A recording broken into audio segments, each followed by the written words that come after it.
గుండెనైతే రాతిలా మార్చుకున్నా కానీ తన జ్ఞాపకాలు ఆ రాతి గుండెను కూడా పగలగొట్టేలా గుర్తొస్తున్నాయి.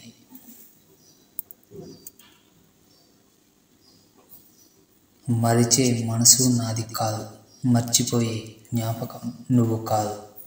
కంటికి దూరంగా ఉండొచ్చేమో కానీ నా హృదయంలో నీ రూపం చేర్పడానికి ఇంకో జన్మే కావాలి ఏమో. చేరువలో ఉంది కాబట్టే చందమామ అందంగా కనిపిస్తుంది, కానీ చెంతకు చేరితే మాత్రం 29 రోజులు మిగిలిన ఒక్కరోజు పౌర్ణమిలా కనిపించే అందానికి బానిసయ్యావు అని. కానీ అందులో అమావాస్య కూడా ఉంటుందని గ్రహించలేకపోతున్నావు. చిన్న జాగ్రత్త. ప్రేమ యుద్ధం వంటిది. మొదలు పెట్టడం సులభమే, ముగించడమే చాలా కష్టం.